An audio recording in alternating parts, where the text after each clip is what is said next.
आगे बढ़ूंगा मैं। तुम मुझको कब तक रोकोगे?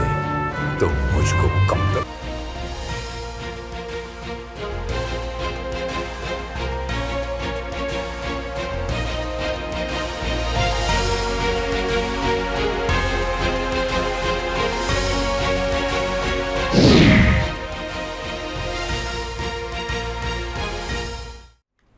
नमस्कार, बहुत बहुत स्वागत है आपका। सत्ता का महासंग्राम देख रहे हैं आप। आपके साथ में हूं विकास ब्रजेश सक्सेना और आज हमारे साथ मौजूद हैं रेजिडेंट एडिटर मुकेश कुमार जी। नमस्कार। सत्ता का महासंग्राम शुरू करेंगे, लेकिन उससे पहले सीधे आपको लिए चलते हैं भारत मंडपम, जहां पर प्रधानमंत्री मोदी अष्टमी महोत्सव का शुभारंभ कर रहे हैं। शुभारंभ के मौके पर क्या कुछ कह रहे हैं, एक बार पहले उनको सुनते हैं, फिर शुरू करेंगे सत्ता का महासंग्राम। अरुणाचल का ऑरेंज फेस्टिवल, मिजोरम का चपचार कूट फेस्टिवल, असम का बिहू, मणिपुरी नृत्य, कितना कुछ है नॉर्थ ईस्ट में। साथियों, दूसरी लक्ष्मी धनलक्ष्मी, यानी प्राकृतिक संसाधन का भी नॉर्थ ईस्ट पर भरपूर आशीर्वाद है। आप भी जानते हैं, नॉर्थ ईस्ट में खनिज, तेल, चाय के बागान और बायोडायवर्सिटी का अद्भुत संगम है। वहां रिन्यूएबल एनर्जी का बहुत बड़ा पोटेंशियल है। धन लक्ष्मी का ये आशीर्वाद पूरे नॉर्थ ईस्ट के लिए वरदान है। साथियों, तीसरी लक्ष्मी धान्य लक्ष्मी की भी नॉर्थ ईस्ट पर भरपूर कृपा है। हमारा नॉर्थ ईस्ट नेचुरल फार्मिंग के लिए, जैविक खेती के लिए, मिलेट्स के लिए प्रसिद्ध है। हमें गर्व है कि सिक्किम भारत का पहला पूर्ण जैविक राज्य है। नॉर्थ ईस्ट में पैदा होने वाले चावल, बांस, मसाले और औषधीय पौधे वहां कृषि की शक्ति को दिखाते हैं। आज का भारत दुनिया को हेल्दी लाइफस्टाइल से जुड़े हुए, न्यूट्रिशन से जुड़े हुए जो सॉल्यूशन देना चाहता है, उसमें नॉर्थ ईस्ट की बड़ी भूमिका है। साथियों, अष्टलक्ष्मी की चौथी लक्ष्मी है गजलक्ष्मी। गजलक्ष्मी कमल पर विराजमान है और उनके आसपास हाथी है। हमारे नॉर्थ ईस्ट में विशाल जंगल है। काजीरंगा, मानस मेहाओ जैसे नेशनल पार्क और वाइल्ड लाइफ सेंचुरी है। वहां अद्भुत गुफाएं हैं, आकर्षक झीलें हैं। गजलक्ष्मी का आशीर्वाद नॉर्थ ईस्ट को दुनिया का सबसे शानदार टूरिज्म डेस्टिनेशन बनाने का सामर्थ्य रखता है। साथियों, पांचवी लक्ष्मी है संतान लक्ष्मी, यानी उत्पादकता की, क्रिएटिविटी की प्रतीक। नॉर्थ ईस्ट क्रिएटिविटी के लिए, स्किल के लिए जाना जाता है।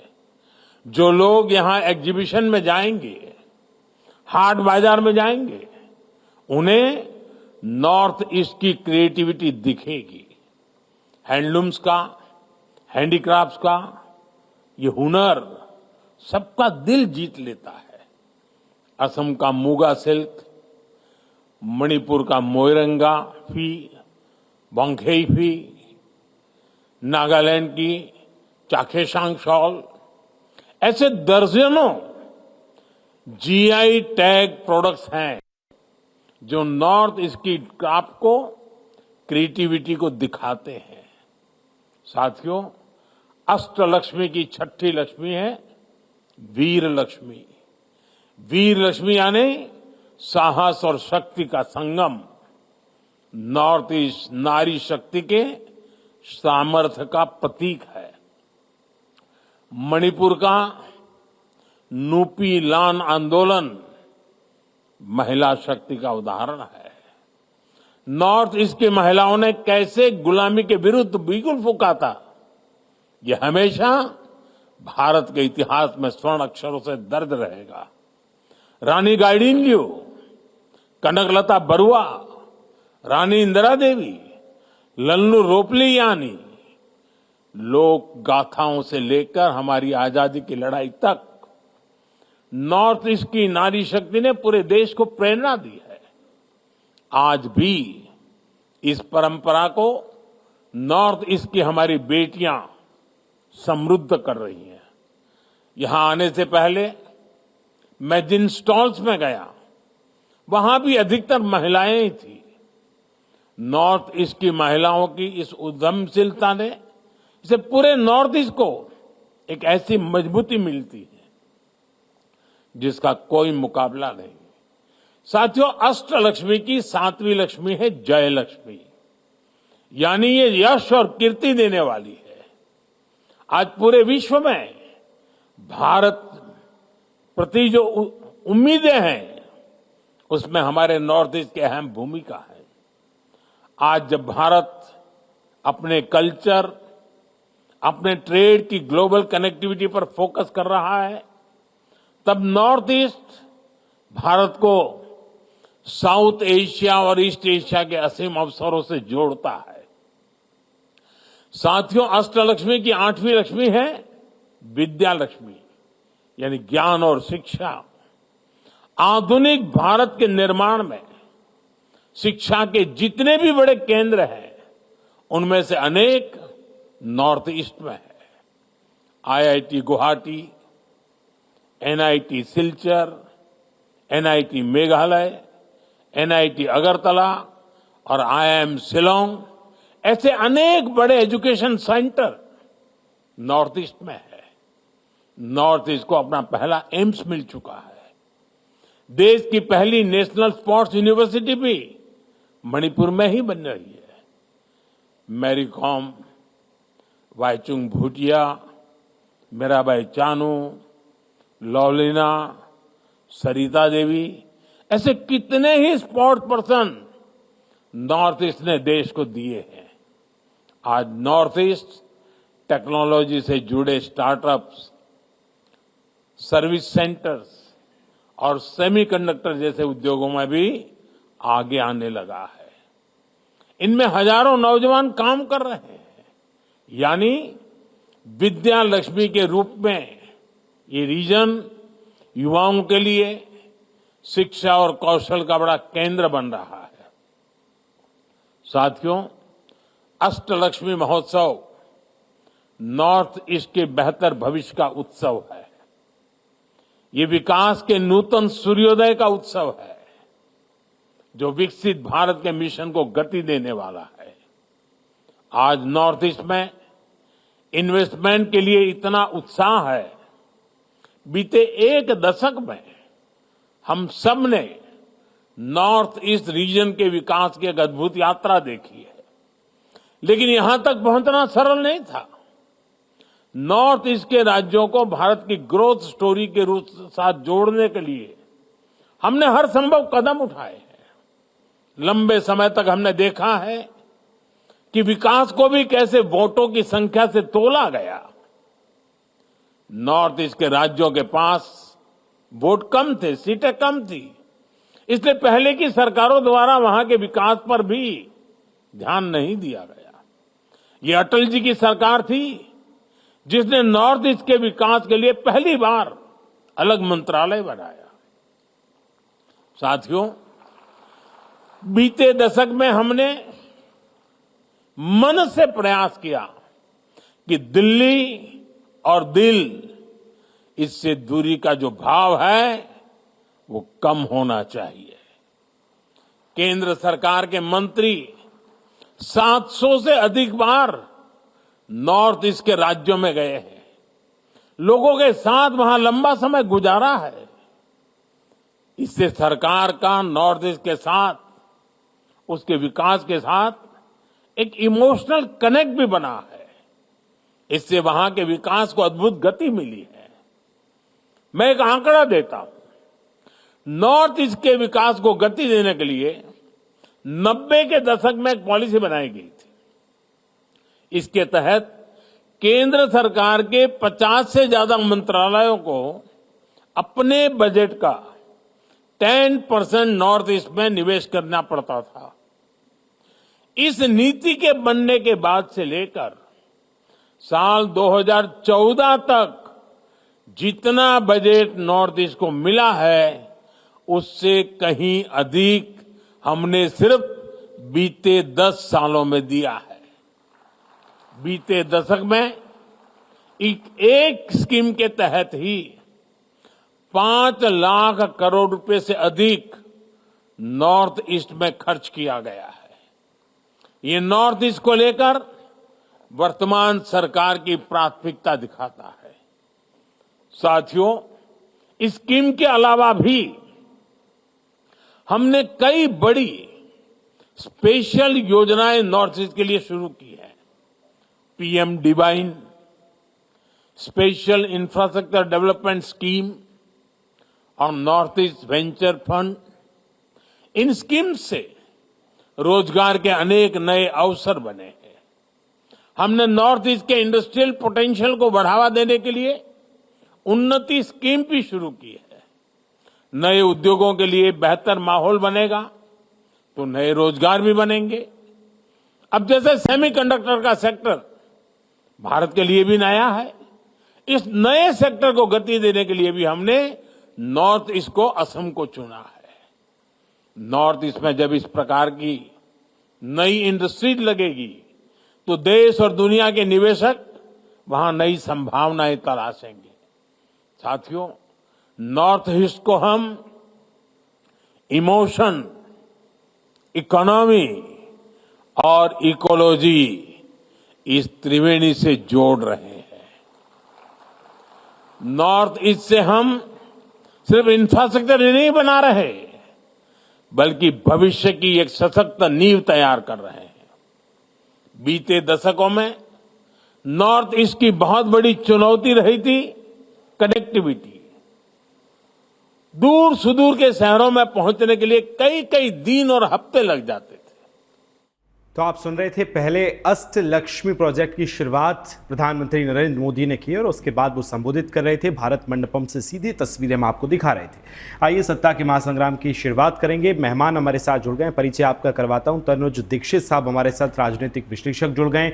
मनीषा वहां से मुंबई से हमारी सहयोगी जुड़ गई हैं जो हर एक अपडेट आपको देंगी। साथ ही भारतीय जनता पार्टी से प्रवक्ता हमारे साथ जुड़ गए रमाकांत गुप्ता जी, आपका भी स्वागत है। और साथ में रेजिडेंट एडिटर मुकेश कुमार जी भी हमारे साथ जुड़े हैं। आइए चर्चा की शुरुआत करेंगे और बातचीत होगी। महाराष्ट्र विधानसभा चुनावों में शपथ हो गई है, नई सरकार बन गई है, पहली कैबिनेट बैठक हो चुकी है, प्रेस कॉन्फ्रेंस हो गई और उसके बाद आज से काम शुरू हो गया है। लेकिन चर्चा की मैं शुरुआत करूं, तमाम मेहमानों को स्क्रीन पर ले आइए। मैं सभी पीसीआर टीम से कहूंगा और चर्चा की शुरुआत सबसे पहले मुकेश जी हम कल से ही करेंगे। कल दिन भर हम लोगों ने कवरेज दिखाई है, क्या दिखा आपको पूरी कवरेज के दौरान, मंच के दौरान, बॉडी लैंग्वेज सभी की अगर हम बात करें? पहला आपका ओपनिंग कमेंट, फिर चलेंगे गेस्ट पर। देखिए, बिल्कुल सब चीज़ ऐसा लग रहा था कि शपथ के पहले जो लोगों में एक तरीके का लग रहा था कि शायद शिंदे नहीं लेंगे, तो वो एक तरीके से कहे जो 5:30 बजे जाकर के इस रहस्य से या इस सस्पेंस जो है ये ख़त्म हुआ कि नहीं, शिंदे जो है शिंदे लेंगे और शिंदे मंच पे देखने के बाद सबको भरोसा। लेकिन जो एक तस्वीर दिखी थी मंच पे कि एक तरफ जुगलबंदी बहुत अच्छी दिख रही थी अजीत पवार की और देवेंद्र फडणवीस की, और थोड़ा सा एक चेयर के बाद जो है उनको बिठाया गया था। मुझे लग रहा है कि ये जो एक तरीके से जो अफसरशाही कहे, या कल मैं बात कर रहा था सुरेंद्र स्वामी जी से, तो उन्होंने कहा कि ये अफसरशाही हो सकती है, ये किसी की सोची समझी राजनीति इसको नहीं कह सकते, क्योंकि चूंकि टेक्निकली जो है वो जो शिंदे थे वो मुख्यमंत्री थे, इसलिए उन्हें मुख्यमंत्री के साथ बिठाया गया था। लेकिन ऐसी कोई मजबूरी नहीं थी उनको इन तीनों के साथ जो है हमेशा जो तस्वीर बन रही थी चुनाव के दौरान, चुनाव के बाद, रिजल्ट के बाद, तो वो तस्वीर जो है मंच पे नहीं दिखी थी। और हालांकि बगल वाली जो कुर्सी थी वहाँ पर आकर के प्रधानमंत्री मोदी बैठे थे, उनके लिए अलग से व्यवस्था हो सकती थी प्रधानमंत्री मोदी के लिए, और तीनों को साथ बैठाने की व्यवस्था भी हो सकती थी। तो ये तस्वीर थोड़ी सी लोगों को लगी और उस पर लोगों के अच्छे जो है कमेंट्स भी उसके बाद आ रहे थे। तो मुझे लग रहा है कि ये सारी चीज़ें ठीक है। जो सबसे बड़ी चुनौती मुझे लग रहा है कि इस सरकार के गठन के बाद जो है सबसे बड़ी चुनौती जो देवेंद्र फडणवीस के सामने होगी अभी, वो है शिंदे को खुश रखने की चुनौती, कि शिंदे को किस तरीके से खुश रखा जाए। क्योंकि बॉडी लैंग्वेज की आपने बात की, बॉडी लैंग्वेज से सब चीज़ सामान्य दिख रहा था, लेकिन ऐसा लग रहा था कि शिंदे के चेहरे पे वो भाव जरूर दिख रहे थे कि वो शायद जो है संतुष्ट नहीं, क्योंकि जो बात उनको चाहिए थी, जो चीज़ें उन्हें चाहिए थी, वो अभी तक उन्हें मिली नहीं है। तो वो खुश कैसे रहेंगे? तो पहली चुनौती, मुझे लगता है कि सबसे पहली चुनौती उनके सामने यही है कि उनको खुश कैसे रखा जाए। चलिए तनुज दीक्षित जी के पास चलेंगे, उससे पहले रमाकांत गुप्ता साहब, ऐलान हो गया है देवा भाऊ का, लेकिन अब इंतजार है कि कब ऐलान होगा कैबिनेट का। कैबिनेट को लेकर पार्टी के अंदर, महायुति के अंदर क्या कुछ चल रहा है वो भी जरा बताइए। जो है शीतकालीन सत्र नागपुर में शुरू होने वाला है, उसके जी। पहले मंत्रिमंडल का पूरी तरह से विस्तार हो जाएगा। अब उसमें रही बात जो कह रहे हैं भाई साहब कि ऐसा कुछ है नहीं, शिंदे साहब को पूरी तरह संतुष्ट थे और उन्होंने पहले ही दिन कहा था कि मैं भाजपा निर्धारित गठबंधन के साथ में हूँ, जो भी भाजपा मुख्यमंत्री तय करेगी वो मैं उनके साथ में। वो उन्होंने वास्तव में किया भी, वो बड़ा दिल करके शिंदे साहब ने किया। पहले पिछली से उसके पहले जो सरकार थी 2014 से 19 तक, उसमें देवेंद्र जी मुख्यमंत्री थे और शिंदे जी पीडब्ल्यूडी मंत्री थे। तो ये सत्ता का हस्तांतरण होते रहता है, लेकिन आज देवेंद्र जी के देवा भाव के नेतृत्व में जो सरकार चल रही है उसमें बहुत अच्छे से अजीत दादा पवार और एकनाथ शिंदे जी का पूर्ण सहयोग और मोदी जी का आशीर्वाद के साथ में पूरी सरकार चलेगी। आपने देखा होगा कि पहली बार एक अलग मंच जो सजा साधु संतों महापुरुषों के लिए, वो ये हिंदुत्व की एक नई लहर है और इसके माध्यम से सब कुछ अच्छा स्वाभाविक काम होगा, इसमें अच्छे से अच्छा हो। ठीक है, मंत्रालयों को चलिए लौटूंगा आपके पास। ओपनिंग कमेंट्स हम सबके ले लेते हैं सर, समय क्योंकि बढ़ रहा है। तनुज दीक्षित साहब, अब होगा कैबिनेट की बात, कैबिनेट का इंतजार है, किसको कहां मंत्रिमंडल में शिफ्ट किया जाएगा, कैसे देखते हैं, क्या कहता है आपका ऑब्जर्वेशन? देखिए, जिस तरीके से पहले एकनाथ शिंदे गुट जो है और उनके द्वारा मांग की जा रही थी गृह मंत्रालय के लिए, लेकिन कहीं ना कहीं अब जो पूरी कमांड है वो भारतीय जनता पार्टी यानी बीजेपी अपने पास में ही रखने वाली है। जो साथ में जो दोनों घटक दल हैं, चाहे वो एनसीपी हो अजित पवार या एकनाथ शिंदे गुट की शिवसेना, दोनों को अच्छे मंत्रालय मिलेंगे। कहीं ना कहीं जो सुनने में आया, नगरीय प्रशासन के रूप में जो है एकनाथ शिंदे को मना लिया गया है और वहीं जो है दूसरे मंत्रालय के साथ में अजित पवार को भी देखने को मिल सकता है। लेकिन निश्चित रूप से ये जो एक महायुति का जो गठबंधन है, ये कहीं ना कहीं एक मजबूत और लंबी दौड़ का गठबंधन दिखाई देता है। ये इस तरीके से अगर हम इसका आकलन करें तो ये कहीं ना कहीं इंडी अलायंस से बिल्कुल विपरीत एक मजबूत रूप में मुझे कहीं ना कहीं ये लगता है। जी बिल्कुल, चलिए मनीषा के पास भी चल लेते हैं। मनीषा, बताइए क्या कुछ वहां से भी अपडेट मिल रहा है? हालांकि आज पहला दिन है नई सरकार का, हालांकि कल ही देखें तो बैठक में कई बड़े फैसले लिए गए। आज पहला दिन किस तरह से रहा, क्या हलचल नजर आई? जी बिल्कुल, आपको बता दें कि जो सीएम है, नए सीएम देवेंद्र फडणवीस, वो फिलहाल तो जो है संभाजी नगर के लिए निकल चुके हैं। उनको किसी रिलेटिव की शादी में जाना था तो वो वहां पर निकल चुके हैं। इसके साथ ही जो महाराष्ट्र की अगर हलचल की अगर बात करें तो कल से जो है महाराष्ट्र में विधानसभा का जो है विशेष सत्र जो है 3 दिनों के लिए शुरू हो जाएगा और इस दौरान जो है कैबिनेट की जो शपथ समारोह है वो सब जो है शुरू हो जाएगी कल से। तो जो शिवसेना के जो कैबिनेट है उनमें जो नाम है, जो जिनके नाम जो सामने आ रहे हैं उनमें नाम कुछ इस तरह से है। दीपक केसरकर है जिनके नाम सामने आ रहे हैं और इसके साथ ही प्रताप सरनाईक है और कई ऐसे बड़े नाम हैं। भाजपा के रविंद्र चौहान है। इसके साथ ही जो गुजरात और जैन समुदाय का जो चेहरा है, भाजपा का विधायक का चेहरा, वो मंगल प्रभात लोढ़ा है और इसके साथ ही कई ऐसे चेहरे हैं जो शिवसेना और भाजपा विधायकों के, जो कल जो है शपथ ले सकते हैं कैबिनेट की। इसके साथ ही आपको बता दें कि जो कल शपथ विधि हुई है मुंबई में जो महाराष्ट्र के नए सरकार की, उसमें जब देवेंद्र फडणवीस सीएम पद की शपथ ले रहे थे तब जो है जनता में इतना उत्साह नहीं दिखा, लेकिन जब एकनाथ शिंदे जो है उप मुख्यमंत्री पद की शपथ ले रहे थे तभी जो है जनता का जो उत्साह है। लेकिन मुझे लग रहा है कि हम लोग भी लाइव देख रहे थे मनीषा, जो सबसे ज्यादा जो मुझे जो यहाँ पे स्क्रीन दिख रहा था, हम लोग तो लाइव थे, जब जैसे ही देवेंद्र फडणवीस के नाम की घोषणा हुई उसके साथ ही पूरा जो हुजूम था आसपास का और पूरा जो दर्शक दीर्घा था वो हमने देखा था किस तरीके से उत्साह था। और दोनों के स्वागत में मुझे लग रहा है कि बराबर की जो है एक तरीके से, मुझे कम और बेसी करके आप तालियों की गड़गड़ाहट को आवाज़ के हिसाब से कम और बेसी उस समय आप नहीं कर सकते थे, आपके पास कोई वैसा इक्विपमेंट्स नहीं था। लेकिन मुझे लग रहा है कि देवा भाव ठाकरे थे, उनके लिए जो जिस तरीके का उत्साह मुझे दिखा, मुझे नहीं लगा कि सबसे सबसे ज़्यादा अगर आप करें तो सबसे ज़्यादा जो है देवेंद्र भाऊ में ही मुझे लगा कि सबसे ज़्यादा जो लोगों का उत्साह है वो देवेंद्र फडणवीस में मुझे दिखा। बिल्कुल विकास, आप बिल्कुल नजर भी आया और इस पर हम बातचीत भी करें कल की शपथ के बाद शहरों को लेकर, मंत्रिमंडल के विस्तार को लेकर। और अब उम्मीद ये जताई जा रही है कि जब विंटर सेशन की शुरुआत हो रही है तो उसमें लगभग तमाम चीजें क्लियर हो जाएंगी, लेकिन क्या समीकरण बिठाए जाएंगे, क्या आंकड़े बिठाए जाएंगे, मुकेश जी क्या लगता है आपको? देखिए, जो मैंने कहा कि चुनौती अपने एलाइज को खुश करने की है और उसमें भी एलाइज में भी जो शिंदे हैं उनको खुश करने, क्योंकि एलाइज की अपनी पॉलिटिक्स है और वो चाहेंगे कि राष्ट्रीय पार्टी के साथ जब आप बनाते हैं एलाइज गठबंधन करते हैं तो आपको अपने पार्टी में अच्छे से अच्छे पद को अगर आप रखेंगे तो आपको उस रीजन में जो है अपने कार्यकर्ताओं के लिए और अपने वोटरों के लिए काम करने का जितना मौका मिलेगा उतना आप मजबूत होंगे। तो ये उनकी मजबूरी है और इस बार्गेनिंग को मैं ख़राब नहीं मानता। राजनीति में लोग जो है वो इसीलिए आते हैं कि भाई जिसके दम पर वो चुन के आए हैं उसको कुछ दे पाएँ। अगर आप उनको कुछ दे नहीं पाएंगे, आपके पास अच्छे मंत्रालय नहीं रहेंगे तो फिर आप दे नहीं पाएंगे, तो फिर 5 साल के बाद जब चुनाव में जाएंगे तो आप किस बूते जाएंगे। तो इसलिए ये चीज़ें जो है बहुत ऑब्वियस सी है कि जो एलाइज है वो चाहेंगे कि अधिक से अधिक बड़े से बड़े मलाईदार मंत्रालय जो है वो जाए, ताकि उनके जो वोटर्स हैं, उनकी जो जनता है, उनकी जो कॉन्स्टिट्यूंसी, उनके जो विधायक हैं वो जनता के बीच में अपनी पकड़ बना सकें और उनको कुछ उनके लिए कर सकें।